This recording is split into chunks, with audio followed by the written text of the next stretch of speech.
श्री गणेशाय नमः। श्री सीतारामाभ्यां नमः। श्री हनुमते नमः। श्री उमापते नमः। श्री गुरुवे नमः। सब संतन की जय जय।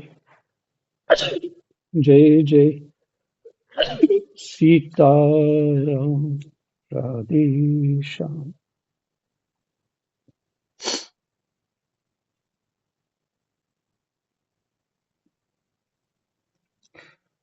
एकादश स्कंद श्लोक नंबर 25।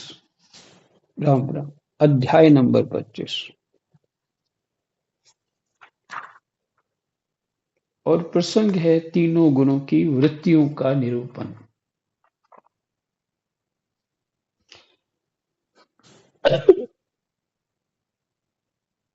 इन वृत्तियों को ठीक से समझ लेंगे तो बहुत कुछ साधना का काम सही मार्ग पे आ जाएगा और समझ में आएगी कि साधना कैसे करनी है।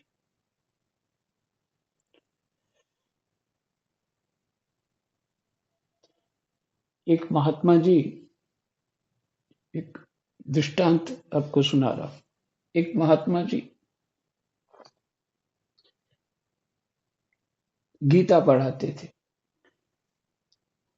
गीता जब पूरा हुआ, साल से ज्यादा टाइम लगता है उनकी व्याख्याओं में, पूछने में, दूसरों को पक्का करने में इतना समय लग जाता है। तो जब गीता पूरी हो गई, सबने पढ़ लिया, तो उसमें से एक व्यक्ति पूछते हैं, स्वामी जी गीता पढ़ लिया, पर ये बताइए मुझे साधना क्या करनी है। तो स्वामी जी बोले, तो फिर तुमने गीता सुनी नहीं है। साधना क्या करनी है ये प्रश्न है तुम्हारा, इसका अर्थ है तुमने गीता सुनी नहीं है, समझी नहीं है। साधना क्या करनी है, मेरे योग्य क्या साधना है। जब आप शास्त्रों के उस अर्थ को ठीक से समझ लेंगे तो पूछना नहीं पड़ेगा, सहज में अपनी साधना चुनने में सक्षम हो जाओगे। और वही उचित रहता है जीव के लिए कि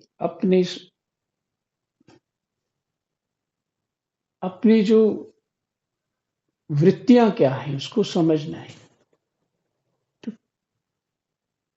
और उन वृत्तियों का सहयोग कैसे प्राप्त करना है, और उन जो वृत्तियां ठीक नहीं साधना में, उनको छोड़ना कैसे है,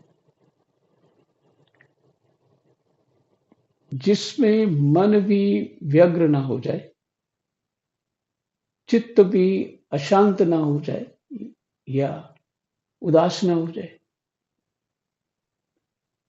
तो अपनी साधना, शास्त्र को जब सुनते हैं तो अपनी साधना, अपना विचार उसको दृढ़ होता है।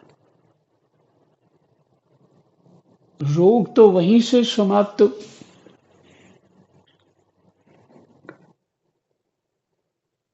करने का उसको एक बल प्राप्त होता है जिस स्थिति में वो स्वयं होता है, क्योंकि ये शुद्धि जीव को स्वतः ही करनी है।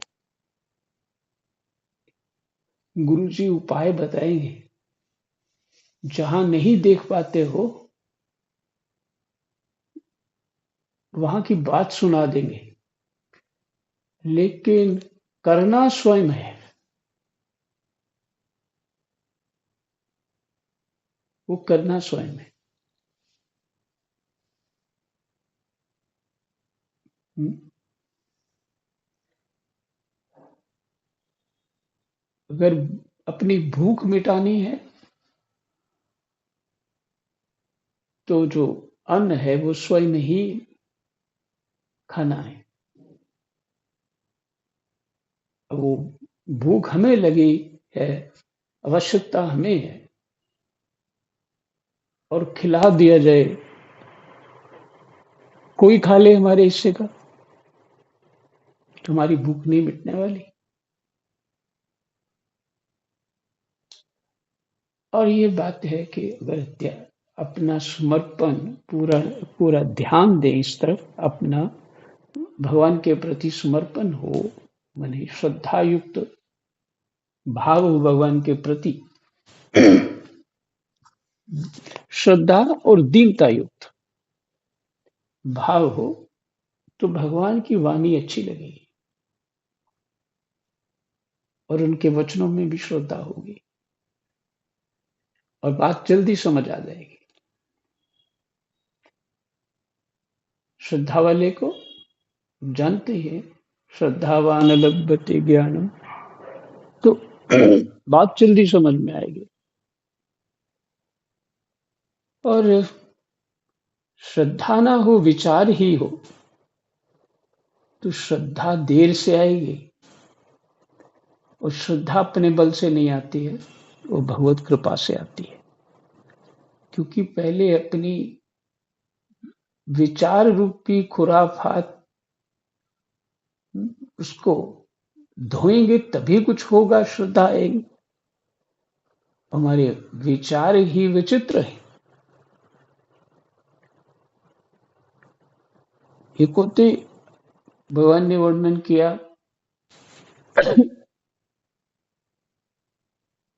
सत्वगुण का, रजोगुण का, तमोगुण का वर्णन किया,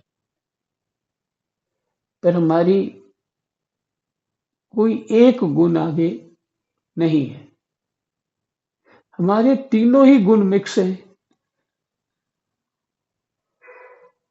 हमारी वृत्तियां ही विचित्र हैं और तीनों गुण मिक्स पड़े हैं। और ये नहीं, कभी सुबह तो कोई गुण और होते हैं हमारे, दोपहर को कुछ और होते हैं, शाम को कुछ और होते हैं, रात को कुछ और होते हैं। एक जैसे तो गुण ही नहीं एक समय पे रह रहे हैं।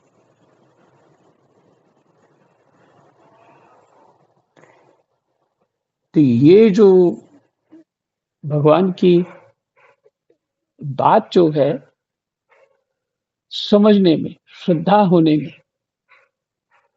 समय तो लगेगा, क्योंकि बुद्धि की विचित्रता बनाई हुई है हमने, और स्वतः इतने फंस गए हैं कि समझ नहीं आ रहा कि हम इससे बाहर भी निकलना चाहिए कि नहीं निकलना चाहिए, ये भी समझ नहीं आ रहा।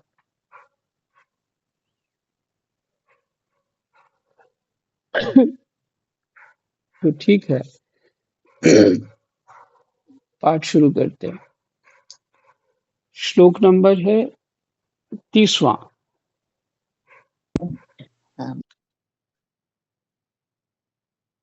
भगवान कहते हैं, उद्धव जी, चलो पहले प्रार्थना कर लेते हैं।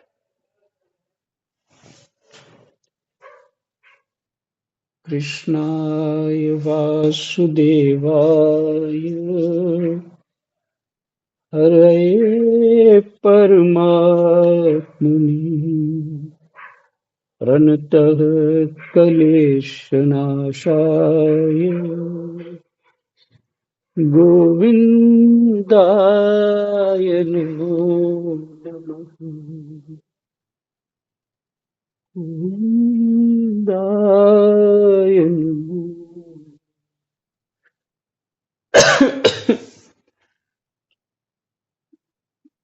भगवान कहते हैं, उद्धव जी, द्रव्य,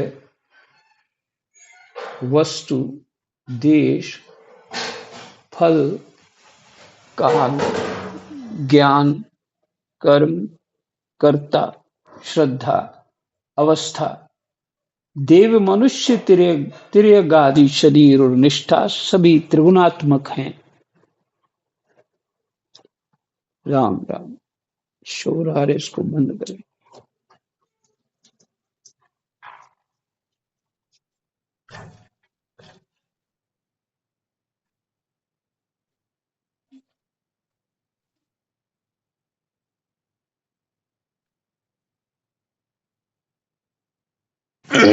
जय जय।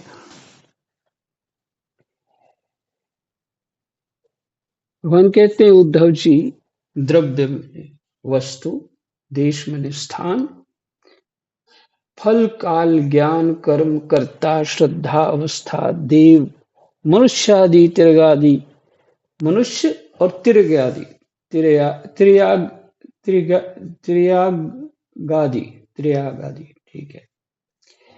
देव मनुष्य त्रियागादि शरीर और निष्ठा सभी त्रिगुणात्मक हैं। देखिए, जो बात आपको सुनाई है वही बात है। देवता भी त्रिगुणात्मक हैं, मनुष्य भी त्रिगुणात्मक हैं, शरीर और निष्ठा भी त्रिगुणात्मक होती है। शरीर भी त्रिगुणात्मक होता है, निष्ठा तो हमारे ही मन विचार की होगी ना। तो जैसे हम हैं वैसी ही निष्ठा होगी, इसलिए वो भी त्रिगुणात्मक होगी।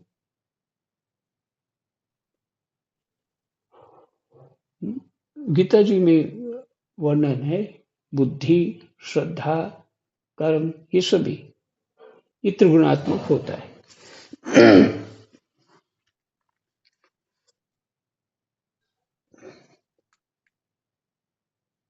नर रतन पुरुष और प्रकृति के आश्रित जितने भी भाव हैं,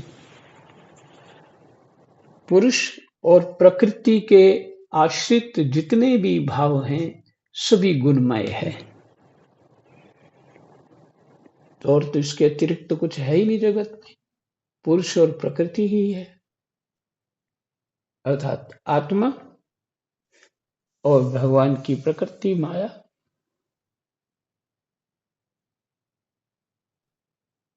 और तो कुछ है ही नहीं जगत में।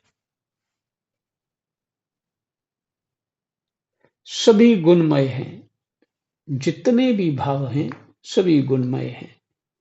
वे चाहे नेत्रादि इंद्रियों से अनुभव किए हों, ये सारे भाव या देखे गए सुने गए, नेत्रादि,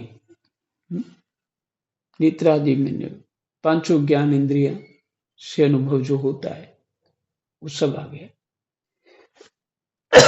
किए गए हों, शास्त्रों के द्वारा लोक लोकांतरों, राम राम, लोक लोकांतरों के संबंध में सुने गए हों।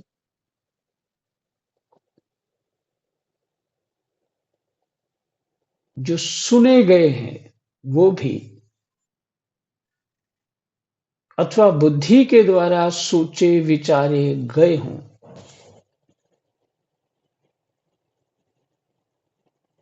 जीव को जितनी भी योनियां अथवा गतियां प्राप्त होती हैं, वे सब उनके गुणों और कर्मों के अनुसार ही होती है। इसे पाठ के पहले जो बात चल रही थी, प्रभु कृपा से ही ये बात चल रही थी कि सब बुद्धि में कैसे आ गया, और वही बात जो है अभी चल रही है।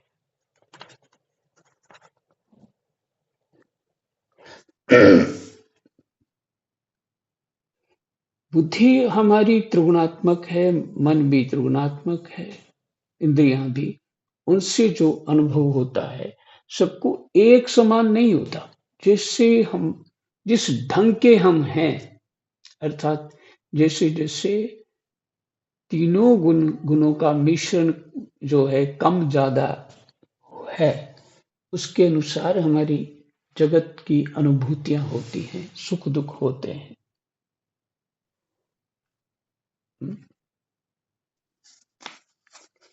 पीछे आपसे यही विचार किया और वही ये सब पाठ है।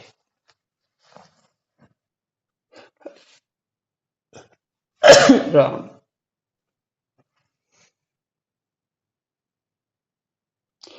जीव को जितनी भी योनियां अथवा गतियां प्राप्त होती हैं, वे सब उनके गुणों और कर्मों के अनुसार ही होती हैं।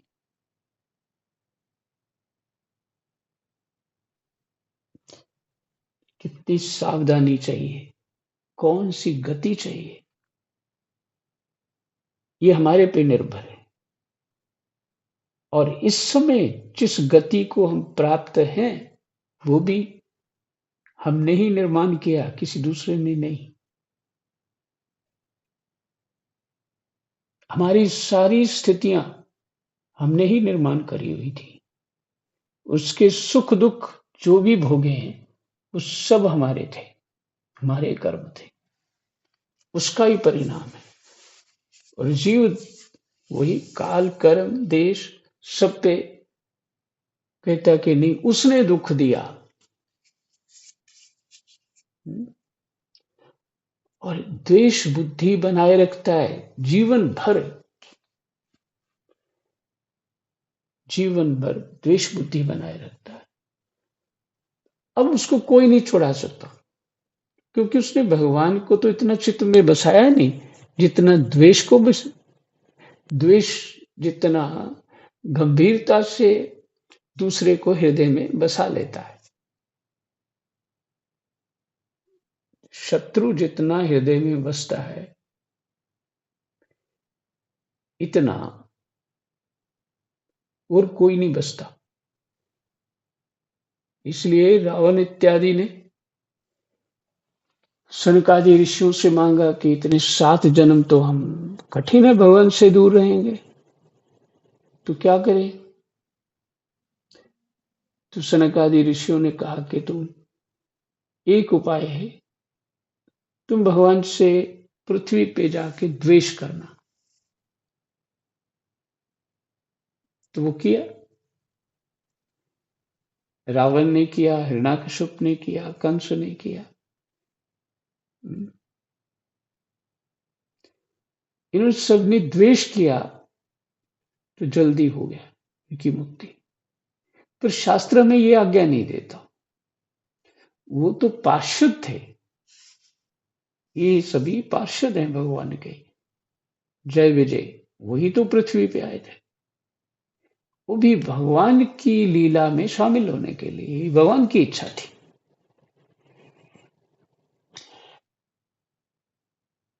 पर हमें तो शास्त्र की यह आज्ञा है, भगवान की यह आज्ञा है कि भगवान के प्रति प्रेम करना है,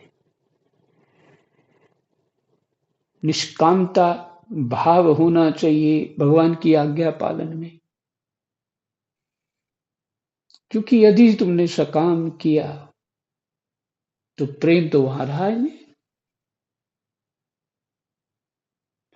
वो ऐसी बात है जैसे माँ बाप देते रहते हैं कुछ ना कुछ तो अच्छे लगते हैं, और जब बंद कर देंगे तो फिर अच्छे नहीं लगेंगे।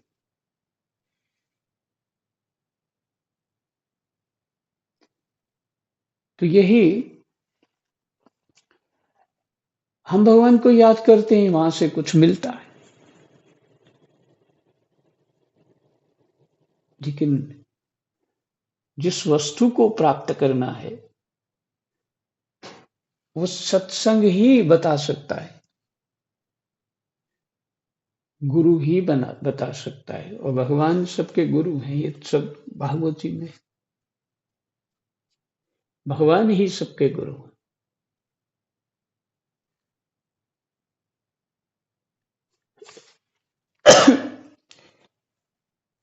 क्योंकि ये जो पीछे पाठ सुन चुके हैं, हमारे मूलाधार से जो स्पंदन होकर के शब्द निकलता है,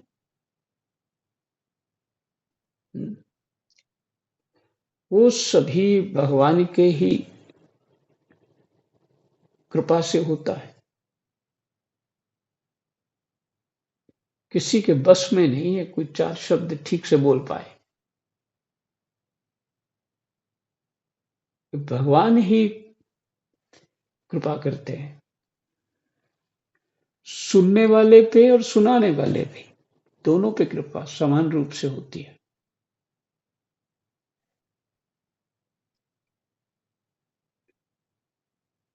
जो इस सत्संग सुनने वाले और सुनाने वाले हैं, महापुरुष जो लोग हैं, उन्होंने इसकी व्याख्या बहुत अच्छे ढंग से करी है कि जीव अपने बल से भगवत चर्चा नहीं कर सकता है, संभव ही नहीं है, क्योंकि उसको विषयों के अनुभव हैं। अभी तो भगवान का ही अनुभव ही नहीं है उसको, लेकिन चर्चा कहाँ से आ गई उसके विषय में? तो वो उसकी कृपा से है, उसको उसके ऊपर कृपा करने के लिए है।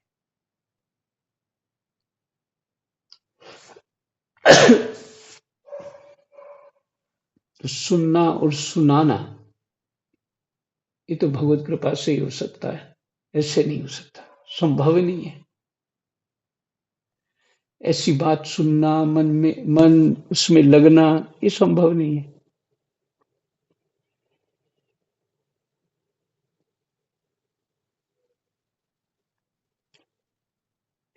तो जो कुछ भी हमें प्राप्त है या प्राप्त होगा, पहली बात तो कर्म है। अब वो कर्म को छोड़ना है हमने, तभी छूटेगा। जब हमारे सारे कर्म परमात्मा की आज्ञा रूप हो जाएंगे कि उनकी आज्ञा पालन करनी है, हमको अपने माता पिता को प्रसन्न करना है। जिस बालक के अंदर ये भाव आ जाए, मैंने ठीक है ये गलत है, मैंने जो माता पिता कह रहे हैं उसको प्रसन्न करना है, तो वहां फल क्या होगा बताइए? माता पिता की प्रसन्नता। और फिर तो उसने उस देने वाले को ही जीत लिया ना। ये निष्कामता का फल।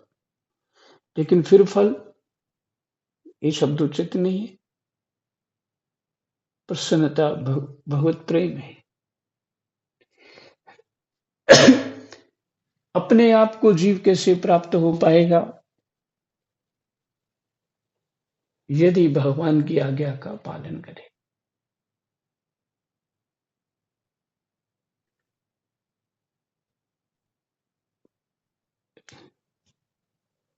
या अपनी बुद्धि लगाते रहेंगे, अपने मनोभाव बीच में लगाते रहेंगे, तो फिर तो हमारी ही इच्छा होती रही ना। इसलिए ये सब बात समझ लेनी चाहिए ठीक से कि हमारी भक्ति, हमारा कर्म निष्काम है। यदि परमात्मा की आज्ञा पालन कर रहे हैं तो वही कर्म ज्ञान, भक्ति, वैराग्य सब कुछ हो जाता है।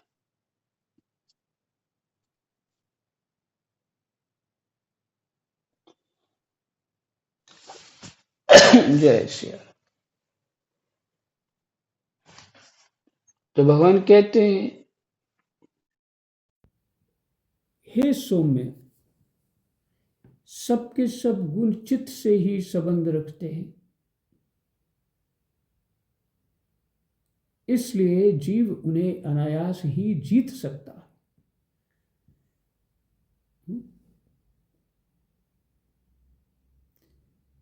चित्त वृत्ति निरोध शब्द सुना है आप सबने। तो चित्त हमारा त्रिगुणात्मक है, तीनों गुणों में चलता रहता है।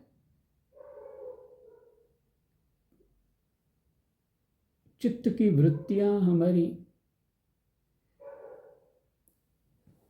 बुद्धि को बदलती रहती हैं, मन को बदलती रहती हैं, और वृत्तियां ही वो संस्कार है जो पहले किया है, उसका जो अभ्यास है।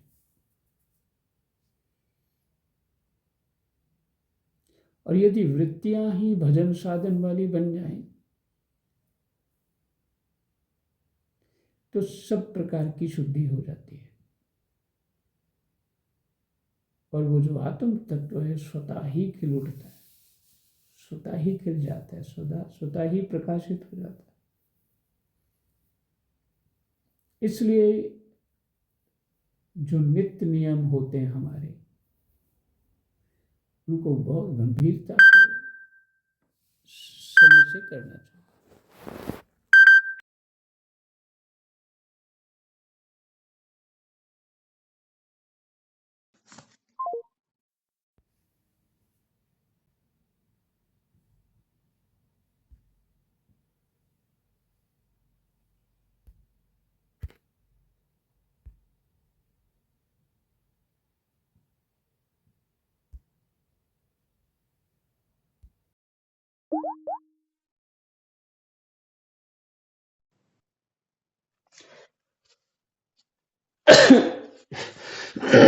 श्री राम जय राम, श्री राम जय जय राम।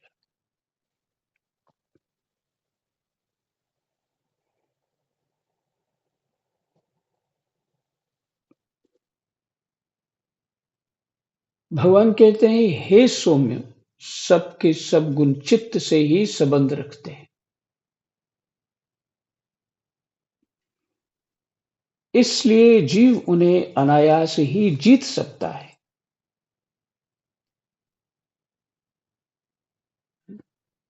तो ये सुना रहा था चित्त निरोध। तो चित्त निरोध का अभ्यास कैसे होगा? एक तो हठ योग है। योग क्या है? चित्त वृत्ति निरोध। अब हमने भक्ति के द्वारा, भक्ति का माध्यम और उसमें चित्त निरोध करना है। तो सच्चा चित्त निरोध यही है कि भगवान के गुणानुवाद सुनते सुनते, सुनाते सुनाते चित्त में भगवान की स्मृति हो जाए, दृढ़ हो जाए। बस, इससे बड़ा कोई चित्त निरोध नहीं है। चित्त निरोध करना भी किस लिए है? इसलिए करना है कि हमारा चित्त शांत होने पे अपने आत्म स्वरूप का अनुभव होगा।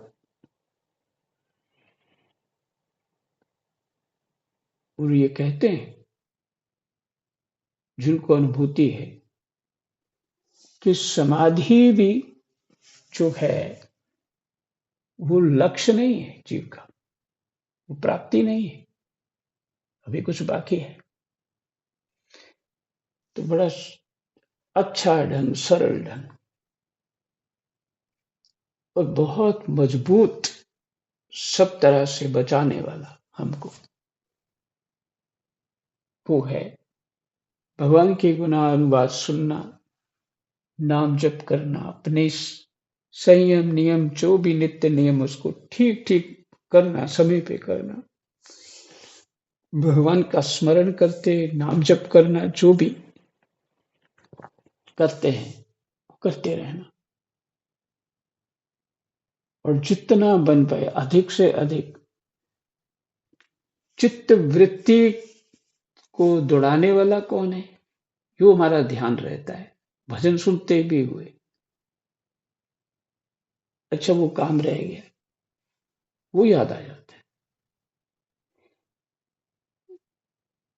यो और वृत्तियां इधर उधर, वो भी करना है, ये भी करना है।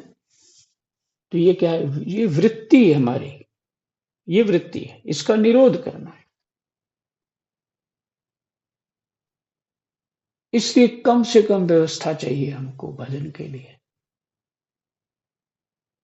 वही व्यवस्था चाहिए, घर में भी रह के भिक्षा रूप में ही अन्न ग्रहण करो।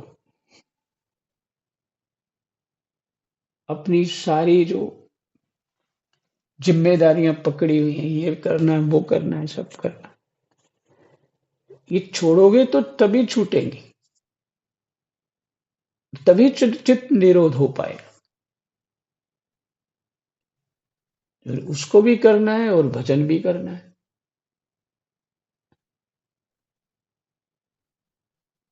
तो इसके लिए उपाय धीरे धीरे होगा, एक साथ नहीं कर पाएंगे।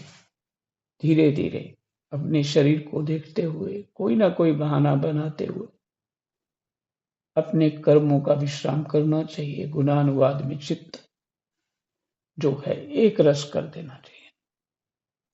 देखिए हनुमान जी ने किया ना, शंकर जी ने किया, ऋषियों ने किया, यमराज है हमारे, उन्होंने भी किया।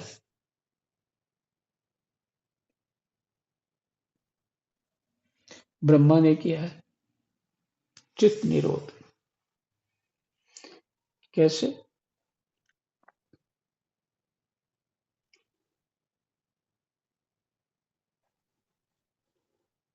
कि कर्म तो मेरे उसकी आज्ञा है, उसका पालन करना है, जिसकी आज्ञा पालन कर रहा हूं, चित्त तो मेरा उसी में रहेगा।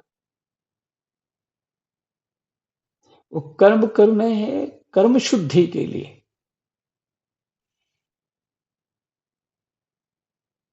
कर्म जो किए करते हैं हम कर्म शुद्धि के लिए होते हैं।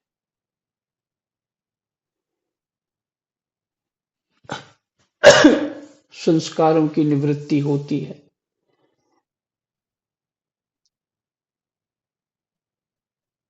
इसलिए अपने संयम नियम,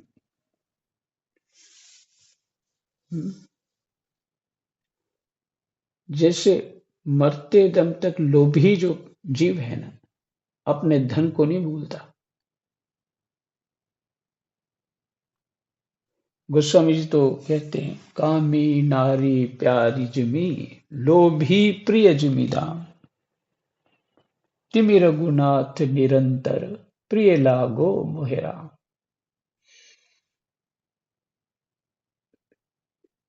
ये वृत्ति जो है, कामी की वृत्ति जो है, उसको स्त्री बहुत प्रिय लगती है।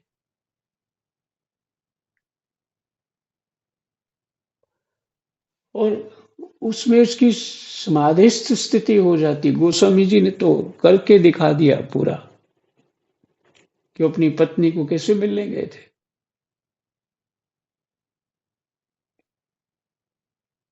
लोभी प्रिय जिमीदान, और लोभी व्यक्ति भी कुछ भी हो, कैसी भी स्थिति में हो, वो भूलता नहीं है। कहते हे राम, मेरी ऐसी तीव्र स्थिति, आपके चरणों में मेरी वृत्ति लग जाए, शुद्ध प्रेम सही हो पाएगा। तो वृत्ति परमात्मा में लगे, इसके लिए अपने नियम छोड़ने नहीं चाहिए। किसी भी स्थिति में, जैसे लोभी करता है, उसका चित्त वहां लगा होता है, तो बीमार भी हो तो भी वो अपने धन के लिए उठ खड़ा होता। किसी भी परिस्थिति में हो तो वो अपने धन के लिए कभी आलस नहीं करता। तो बड़ी सरलता से उन्होंने, गोस्वामी महाराज जी ने हमें ये बताया कि इस तरह से यम नियम अपने कभी नहीं छोड़ने चाहिए। तो वो वृत्ति ही हमारा जो है, परमात्मा में लगी हुई वृत्ति ही निरोध है हमारा, वही हमारी समाधि है।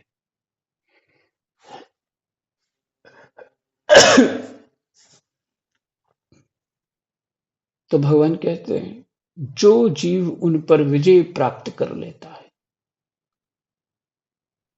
हिस्सों में सबके सब गुण चित्त से ही संबंध रखते हैं। जो जीव उन पर विजय प्राप्त कर लेता है,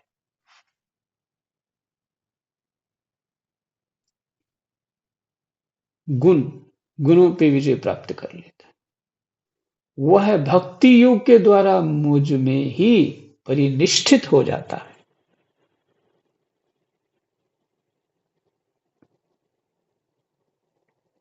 ये बड़ी विचित्र हो रहा है कि जो बोल रहा हूं उसके बाद वो वही भगवान के वो श्लोक वही आ जाता आगे। तो मुझे पुष्टि होती है कि हाँ, मेरा चित्त ठीक चल रहा है, मेरे को पुष्टि हो जाती है। वह भक्ति योग के द्वारा मुझ में ही परिनिष्ठित हो जाता है और अंततः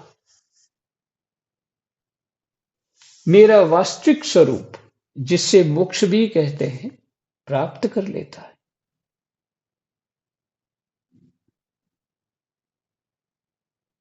बंधन क्या है? इस देह से जो अनुभूति हो रही है। गोस्वामी तो इस तरह से कहते हैं, गो गोचर जहां लग माया। सेंसेस के द्वारा कुछ भी समझ में आ रहा है, मन बुद्धि से कुछ भी समझ में आ रहा है, वो सब माया है।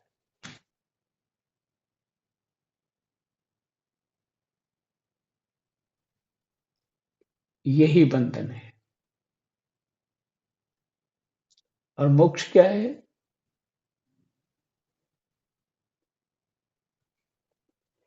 परमात्मा में चित्त लग जाना, यही मोक्ष है और कोई मोक्ष नहीं है। मोक्ष से भी बढ़कर है। मोक्ष लेके भी क्या करेंगे? यदि परमात्मा में चित्त ना लगा, अपने स्वरूप को जाना ही नहीं, तो फिर मोक्ष क्या करेंगे?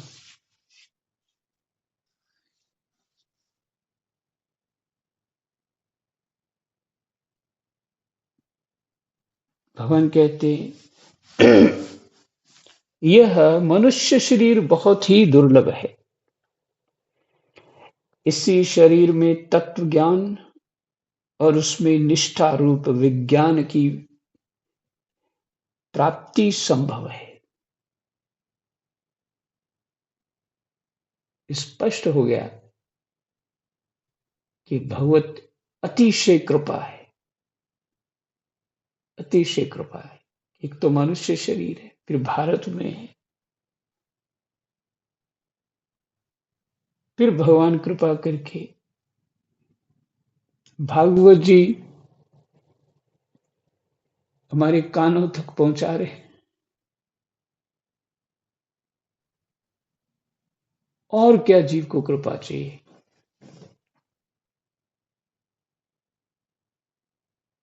सुत दारा और लक्ष्मी पापी के भी होए, संत समागम हरि कथा तुलसी दुर्लभ दोए। संत समागम हरि कथा, यही दुर्लभ है और यही भक्ति है और यही लाभ है। पीछे भगवान कह चुके।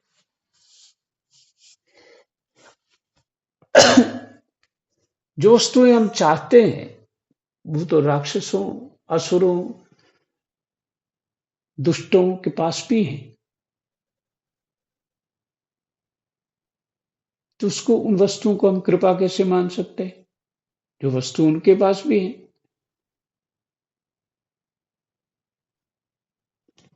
सुत दारा और लक्ष्मी, स्त्री, पत्नी, पुत्र और धन, ये तो उनके पास भी भरपूर है और शरीर भी उनके स्वस्थ है। तो इसको कृपा कैसे मान सकते हैं? है ना? ये संभव नहीं है कि उसको कृपा माना जाए। कृपा यही है। राम राम। जो आपको वो बहरूपीय के प्रसंग सुनाया था, राजा ने पूछा कृपा क्या है, तो उसने यही बताया था, तेरे पास जो चाहिए वो सब है, सुतधारा और लक्ष्मी। तो राजा उदास हो गया, ये तो खोटा सिक्का, ऊपर से तो बड़ा अच्छा स्वरूप है।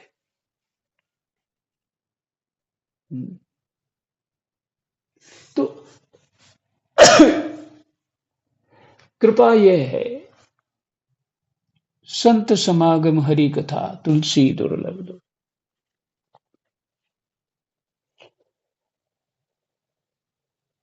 देखिए समय बहुत हो गया है, मुझे पता नहीं चला, यही विश्राम कर देते हैं। ये श्लोक फिर से पढ़ लेते हैं। जीव को जितनी भी योनियां अथवा गतियां प्राप्त होती हैं, वे सब उनके गुणों और कर्मों के अनुसार ही होती हैं। हे सौम्य, सबके सब गुण चित्त से ही संबंध रखते हैं।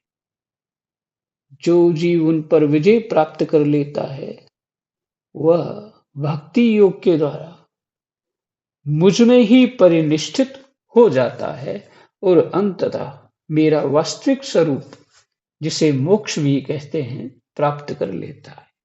जय सिया राम। कृष्णाय वासुदेवाय हरये परमात्मने प्रणतः क्लेशनाशाय